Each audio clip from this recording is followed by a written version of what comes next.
Prince Pierre, America's Game Show host. This is America's Game Show. Always remember to like, share, and subscribe to American Game Show. Man, got some breaking news, baby. In a sport that I don't really touch, but it's real breaking news because it involves the GOAT, the greatest of all time of basketball, Michael Jeffrey Jordan. Yeah, man, Michael Jeffrey Jordan. As we speak right now, he's in court. He's at the United States District Court in Charlotte, North Carolina, with Judge Kenneth Bell presiding over the NASCAR AntiTrust trial. It's going down. It opened up December 1st with opening statements and jury selection. It's expected to go over about a couple of weeks. Should be over before Christmas, but most likely, it might go into the new year. So, the plaintiffs in this case is 23XI Racing and Front Row Motorsports, co-owned by Dan Hamilton and Michael Jordan. That's the plaintiffs in this case. And the defendant in this case is, of course, NASCAR. The Richard Petty's, that's all I know. And Dale Earnhardt's and Dale Earnhardt Jr.'s. Yeah, man, NASCAR, man, the big boys, man. So, the big, what they call them? Stock cars, right? So, it is what it is, man. So it's going down, man. So the reason why this antitrust case is going on is because 23 Racing and Front Row Motorsports refused to sign agreements on the new NASCAR charter contracts. And they decided to file an antitrust lawsuit, I'm talking about, claiming NASCAR operates as a monopoly that coerce teams into accepting unfavorable deals and rules and financing. The trial will decide whether NASCAR's charter and revenue sharing model violates federal antitrust laws.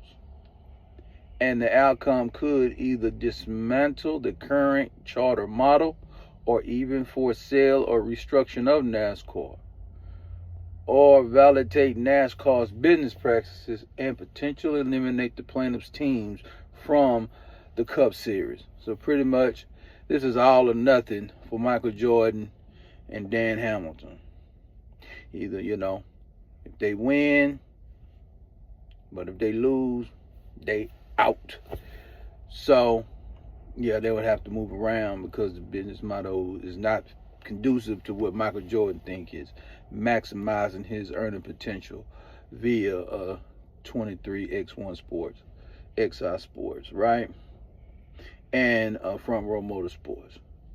So, as the plaintiffs, pretty much eliminate them. But the bottom line is, man, when we break this game down, is the charter was introduced in 2016, right? As NASCAR's franchise style mechanism guaranteeing a car entry into each point race, which is 36 teams. It's 36 team base. It can be expanded or adjusted historically. And it's also defined as share of purse payments. Charters are transferable and have market value. Most recent sales, man, reported that it can get as high as $45 million if you want to sell your team. So you sell your team, you can get $45 million. That's the highest it ever went. But what really kind of got it started, man, is really last year, in 24 and the 25 season. 24 to 25, NASCAR signed and negotiated updated a charter extension agreement for, this year all the way until 2031. 13 teams signed the new extensions, but 2 teams bowed out. Of course, it would be Michael Jordan's 23XI Racing and Dan Hamilton's Front Row Motorsports, right? They refused. They seeking concessions, which they want more input over cost decisions. They want better revenue splits and other government changes. When negotiations failed, they said, fuck this. We finna fire. We're going to the goddamn United States. Goddamn civil code. We ain't playing with you hoes. So they decide we gonna go file suits. And then they start doing what you call a document dump, and reveal charter sales history and specific economics, payments to charter holders and sales prices. Bottom line, man, what the plaintiffs, which is Michael Jordan and Hamilton, which is 23XI, 23XI Racing and Front Row Motorsports, they basically saying, man, y'all damn monopoly, man. Y'all over here goddamn me fucking overs, pretty much. Y'all over here goddamn run the slave ship with this bullshit. And they mindset is like this here, man. You run the monopoly, you controlling the marketplace, the market access, the pricing, and all the governance decisions for the teams, leaving teams with no realistic alternative but to accept terms dictated by NASCAR. Basically, it's more of a dictatorship more than a partnership. You know what I'm saying? So basically, Michael Jordan them say, we got to have a partnership. We got to kind of be like the NFL or the NBA. We got to kind of be, when we come together and we splitting the difference. We splitting the, we getting, 50%, 50-50 split of the revenue, the total revenue sharing. All right, for the teams and NASCAR. And NASCAR is like, we got a business model been working for a long goddamn time. And we ain't letting your goddamn basketball, your great basketball playing ass, and your homeboy Dan Hampton come over here and dictate to us, what we going on. That's why they saying, well, we gonna go over here to the goddamn judge and jury. We finna go holler at Mr. Motherfucking Bell. You finna go holler at Judge Kenneth Bell and the goddamn 12 jurors, goddamn it. We finna find out what's really going on. We gonna find out what's really popping off, right? So basically, man, what they looking at is like the governance, of NASCAR. They seeking damages and structural remedies. They looking for an alternative, man. You know what I'm saying? We're gonna have to make a deal. Dan Hamilton testified about how high costs yield to fill the car. It costs $20 million a season. And the return and the returns guaranteed by the charters are very insignificant. Basically, it's not, making a profit.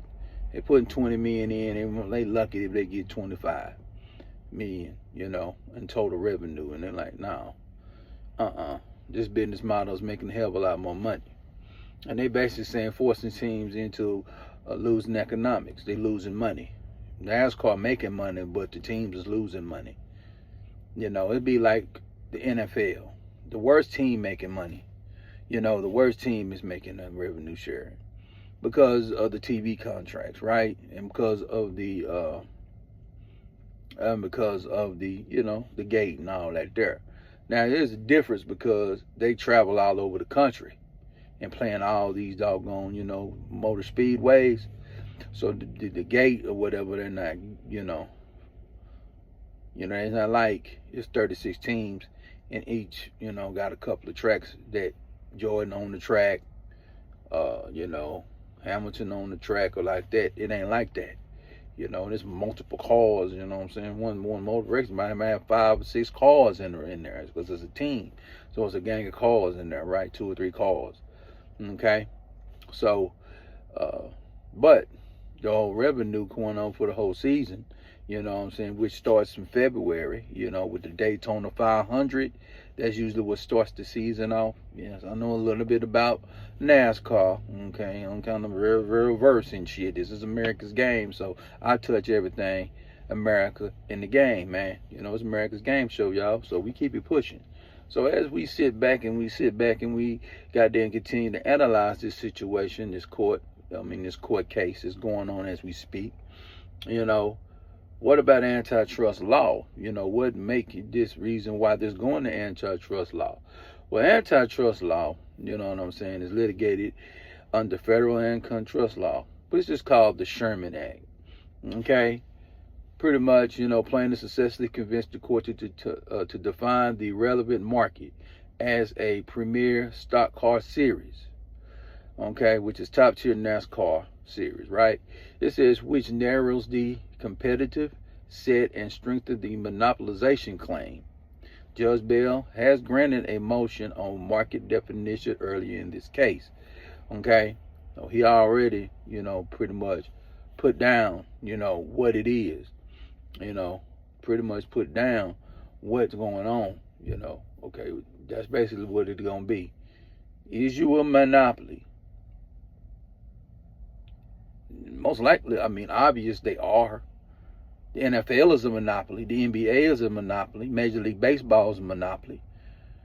You know, there's no other competitive league outside of those particular sports leagues. There's no other competitive sports league in the National Football League.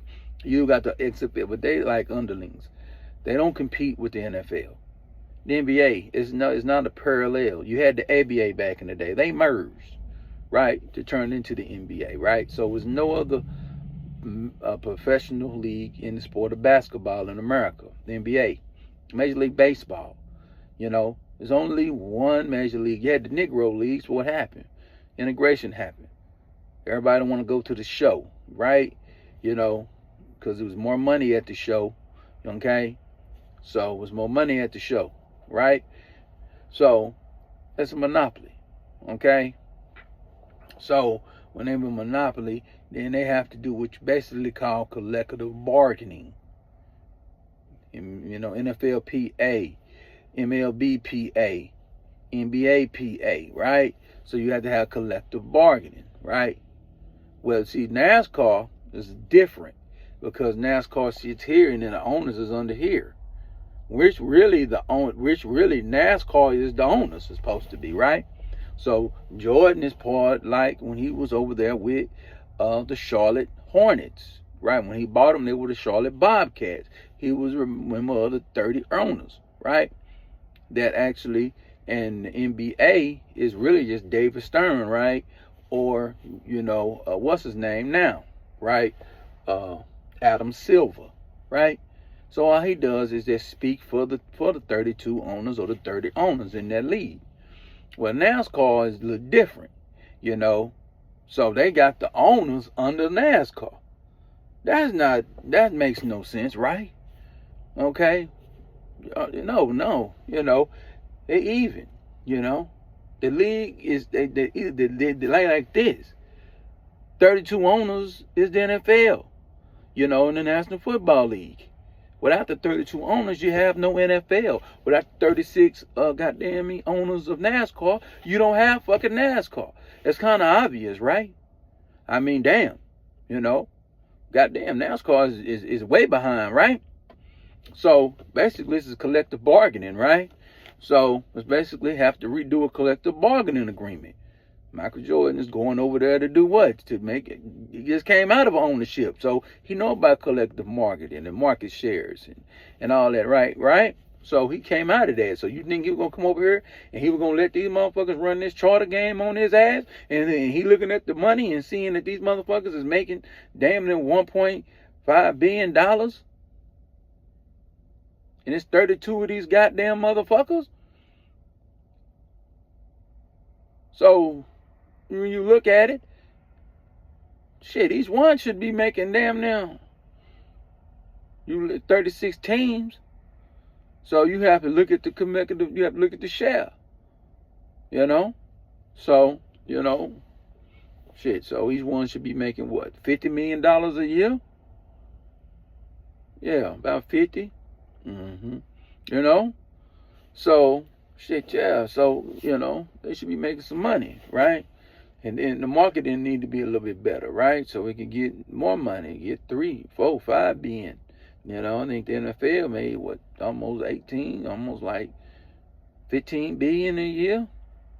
So they looking at it like that. But now we know NASCAR is really a white audience. You know, is it black people that watch it? Yes, but it's majority a white audience, predominantly white audience, a PWA. Okay, so it is what it is. You know,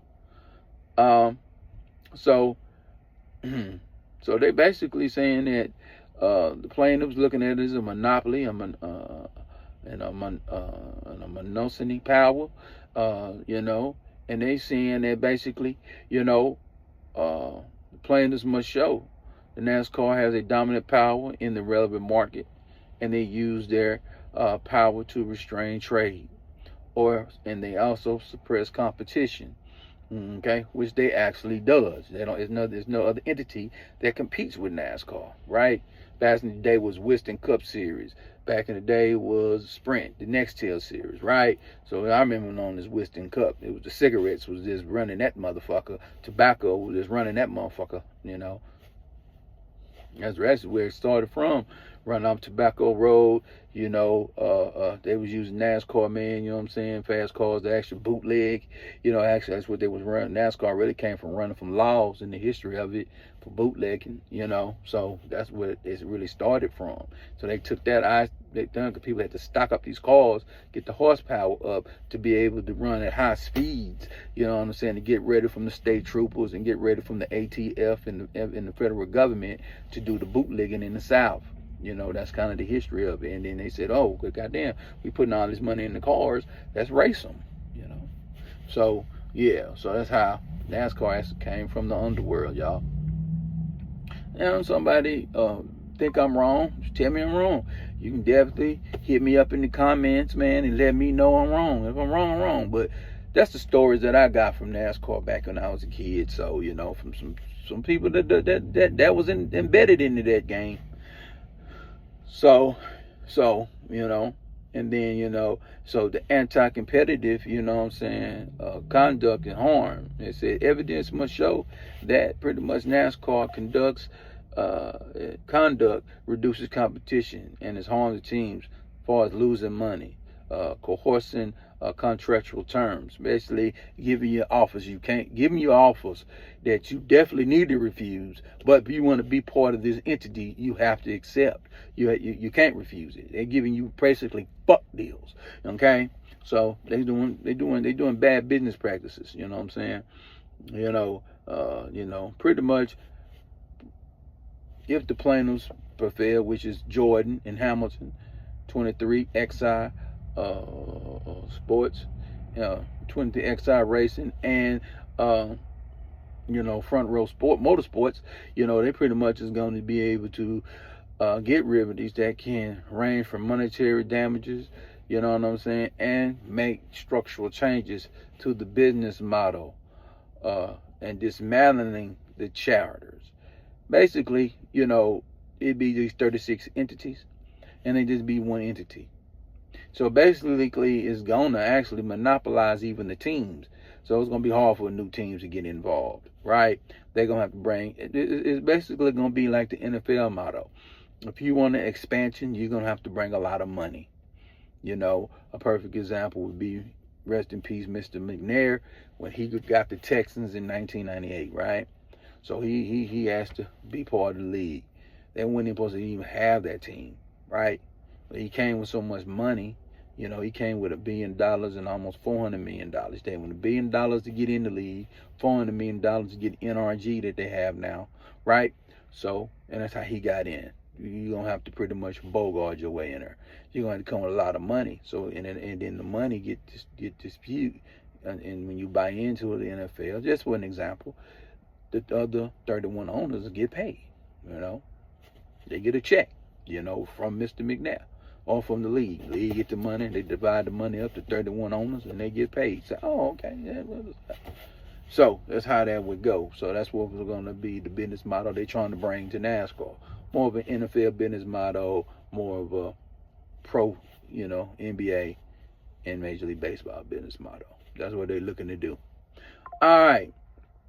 So, so pretty much the bottom line, man, uh, you know, plaintiffs, main sticking points, you know what I'm saying, other than the monopoly, other than breaking antitrust law because they're running the monopoly, is NASCAR imposes charter extensions and costly regulations. Okay? Pretty much car rollout, you know what I'm saying? Centralization of control. While controlling revenue distribution and stock car market participation, right? So probably, they're controlling a lot of the revenue pretty much, man. And they giving them pennies on a dollar almost, right?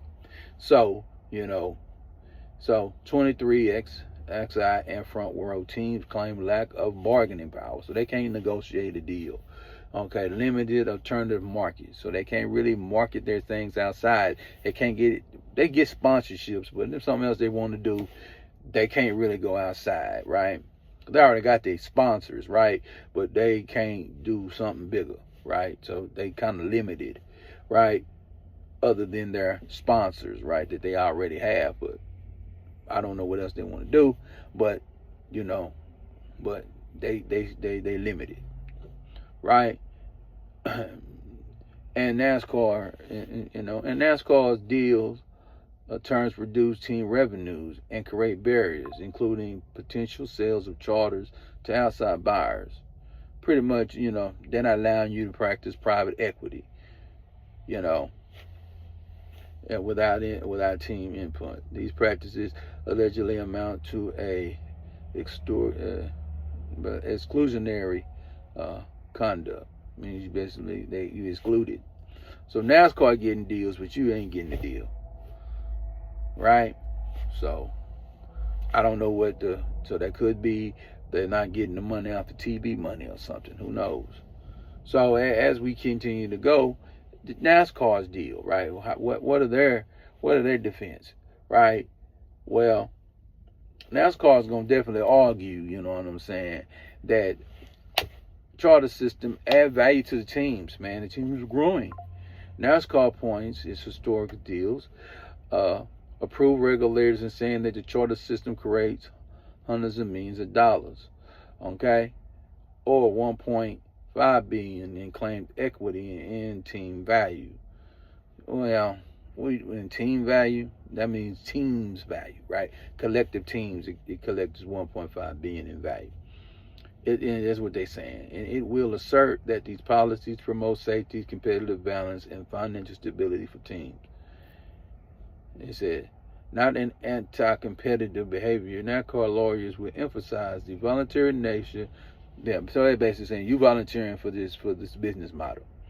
They're saying, yeah, but we want to change the business model because we know that this is a profitable sport. This is what the plaintiff is saying, but they saying you volunteering, you accepting the rules, and you can't change it. And they say no, because you adding this charter shit in here, you know what I'm saying? And you forcing us, because you just brought this shit in 2016, right? So this ain't been the regular practices of NASCAR. This is some new shit, and we fixing to break this shit up. That's 23XI Michael Jordan and goddamn Front Row Motorsports, which is Danny Hamilton, right? So now, what main arguing point is going to be is the key evidence, right? You know what I'm saying? Is what charter sales history and transaction documents, unsealed in filings. Racers cover a transaction history dump. They reveal the sales prices. They show actual market values and undercut bolster claims about market pricing and team equity.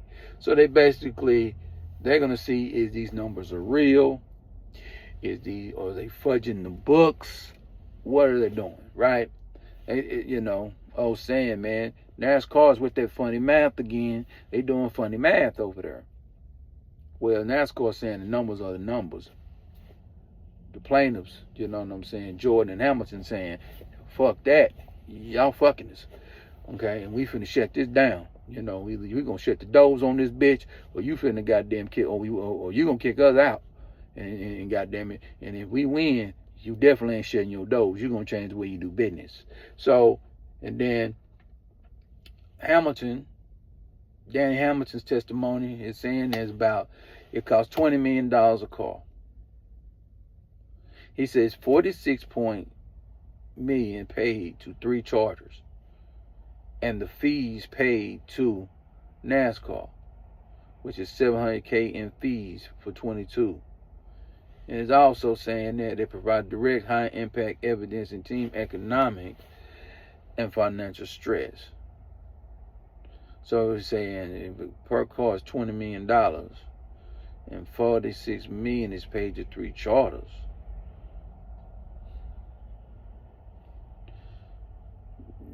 That math don't add up. That math does. What the fuck? And I don't know. And, you know, that don't add up. That don't add up. So, you know, that don't add up, man. So, yeah, that don't add up. We'll do a little more. So that don't add up, right? So, and then the emails. And then they said they're also checking out the emails and meeting records for negotiating rounds, showing how charter extensions were offered and how NASCAR responded to requests for more team input, if any. And these initial documents could show the intent. You know, experts will be coming in for economic testimony, and both sides will likely present economists, okay, to model marketing power damages and economic effect for each charter system, right? So they're gonna both have economists, you know, and they're gonna say for charters or against charters, right? Now, you know. Now, what people is talking about is Michael Jordan's presence, okay? So it says Michael Jordan's presence involved in courtroom influenced juries, yes. The plaintiff's celebrity co-owner at public attention and may shape perceptions of stakes. But Michael Jordan owns a team. So you let Michael Jordan in here, NASCAR. And, you know, justifiably so. I mean, Michael Jordan is a brand. Michael Jordan is worth billions of dollars. Michael Jordan is marketable. Michael Jordan brings attention to your brand. But at the same time, he's willing to bring attention to the jury. So we're doing jury selection. They're going to be slated to go with Jordan. So it's going to be hard to beat Jordan at this. So they already know they up shit creek, you know. And Jordan, you want to go through a suit like this because you're trying to change the game.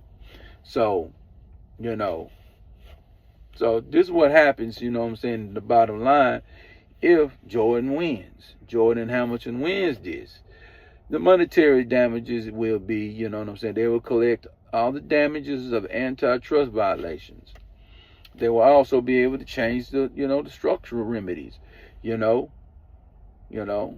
Court could order changes up to and including invalidating pretty much the charter system, ordering diverse of assets, and other remedies that could fundamentally alter NASCAR's business model. Pretty much a radical remedy could even require the sale of NASCAR. You know, gonna have to go to somebody else. You know, might go to, you know, one of these big conglomerate billionaires. Basically, it would be probably like UFC. You know, they got to go get a Dana White to run this bitch. You know, so not saying Dana White owned, but he do own of it. But they had to go to some more guys. I don't know these owners of them, but just somebody sold the rights. You know what I'm saying, to like UFC. I forgot who these guys are. But one of the owners actually own the Houston Rockets. Okay, and I think his brothers are on UFC, and then Dana White run it. So, because they had to change the business model of it a little bit, and that's how Dana White ended up getting him a bill ticket put in his pocket. So and he also worked, and he's also the commissioner of there. But I digress. It's just a parallel thought. But as we look onto this, right? So it would basically change the business model. Now, NASCAR wins. It's business as usual, right? Well, they tried, so, and they basically will force them out. You sue them and you lose, you out. So if they lose, they'd be out, right? So that pretty much would be it. Most likely it's going to be an appeal. So it's going to go up to the next level of courts. Okay, it's going to be an appeal. That's most likely. Both of them. And why did this case matter beyond why did this case really matters in the grand scheme of me doing it on this show? Well, first of all, it's big news. Second of all, is Michael Jordan moving the needle again. It's Michael Jordan showing you that he's a true businessman outside of the game that he played and made great, and that a legend is. He's a profiteer. Regardless of what you even think of the Charlotte Bobcats / Charlotte Hornets, that was a profitable entity, and they wouldn't even win. He made money, hand over fist over there, because they won. But he made money, he made a lot of money, you know what I'm saying? He turned around, he held the team for a while, he sold it. I think he bought it for like $200-300 million, and he sold it for almost $4 billion, so, which was good for Jordan. So, and what does it mean is, for the people, that root for the sport, it could be, business as usual. I think it's not going anywhere. People are gonna be able to still root for it. There's gonna be some naysayers and some haters, of what Jordan doing, thinking, because it is really much a redneck, Confederate flag flying league. You know what I'm saying? Historically, so it's a Southern league. So historically, but it's nationwide. It goes all over the country. So they race everywhere, right? You know what I'm saying? So, they got Talladega, they got Daytona, they got Texas Motor Speedway, and where I'm at, up there in Fort Worth, you got Bristol, right? Bristol, Tennessee, or Bristol, that's a big one. They got a couple more that I can't remember, but I kind of know, of course, everybody know about Talladega because of the movie Talladega Nights. So, a couple of historical, saying places. You got Vegas Motor Speedway, you know what I'm saying? So those places, right? In the 2000s, early 2000s, a lot of people started getting into NASCAR. A lot of people started, you know what I'm saying? NASCAR got popular in the early 2000s. It's already kind of been popular, but it really got popular in the early 2000s, like 2001, 2002, late 90s and early 2000s. It really is popular, right? It grew. So, NASCAR is what it is. But as we close, man, you know what I'm saying? The business model scrutiny. This case forces scrutiny on balances between league and level decisions, right? Safety, car standardization, and media rights. People want to call me right now. And media rights, right? And a team autonomy relevant to emerging sports enterprises and franchise models. So, like I said earlier, man, the business model is kind of want to change the business model from this charter system more into an NFL system, more into an NBA system, more into a system like the Major League Baseball system, right? This is more, I would say, how would I say this? Would it be more of like NCAA system for as the own, it ain't even that. It's a unique system. It's a system that's kind of wild, it's kind of crazy, and but at the end, what they really want to do is pretty much get private equity and investment for the teams. The charter, resale, and valuations could attract private equity and restructuring could open the door for new investors and change the bargaining power between leagues and team owners, like I said before. So, shout out to Michael Jordan, you know what I'm saying, for what he's doing. This is groundbreaking. This is revolutionary mindset, revolutionary thinking in business, and a business motto that NASCAR is running is a monopoly. It is. It's damn right oppression for millionaires. It's got people in a box. They cannot diversify their portfolio like they want to through that entity. They're limited. And Michael Jordan said, "No, man, you're not going to limit us. You're not going to limit me. You're not going to limit Mr. Hamilton. You're not going to hurt the other 34 owners that's involved in this league." You know what I'm saying? In this Cup Series. You know what I'm saying? That's what they call it. So in the Cup Series. So y'all going to have to make it do what it do. Y'all going to have to make it pop. Y'all going to have to make it lock, man. Y'all got to open up the goddamn game, bitch. Y'all over here got this shit goddamn restricted and shit. Fuck that. Michael Jordan ain't having it, man. Dan Hamilton ain't fucking having it, bruh. Shit, fuck you. Bitch ass motherfucking NASCAR. You can get your whole ass up. Yeah, we going over here and holler at goddamn Kenny Bell and goddamn 12. Kenny Bell and 12 finna goddamn smash down on NASCAR's bullshit. And it's just kind of obvious that Jordan and goddamn me, Michael Jordan, Dan Hamilton is gonna win. You know what I'm saying? Because this is not good for business. It's not good for business. It's not good for the business of the 36 team owners that actually makes the shit go. Basically, this is pretty much back in the 80s when you had, you know what I'm saying, the NFL's collective bargaining, right? It's still kind of weak, but it's better, right? Then you had Major League Baseball in 94, when they had to shut it down, okay? And Major League Baseball owners don't fuck with that goddamn MLB PA at all. They don't fuck with them. Nigga, they goddamn capitulate to them motherfucking that union anytime they talk. Nigga, they don't play with them. So basically, it's not a union, but because the drivers are the drivers. They kick drivers in and out of the damn car anytime they get ready. But at the end of the day, the owners wants to be pretty much like the leagues, the big profitable leagues that we know today. They're all monopolies, but you're gonna have to run it like those monopoly mottos. This motto that NASCAR running is bullshit. And by me even doing my research and studying this shit, it's some bullshit. NASCAR on some straight goddamn slave ship. To motherfucking, they on some fuck shit. Well, I don't know who the fuck own it, and who the fuck in here. The owners own the goddamn league. How the fuck is two motherfuckers, own the league? The fuck out of here. That's just how we put it down over here, man. We put it where the ghost can get it, man. It is what it is, man. Michael Jordan versus NASCAR, man. You know what I'm saying? Antitrust litigation, antitrust trial. You know what I'm saying? Going on right now.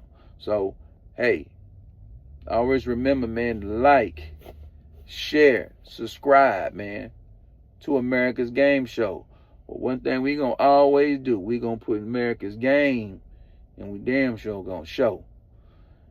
Peace, blessings to everybody, man. We out.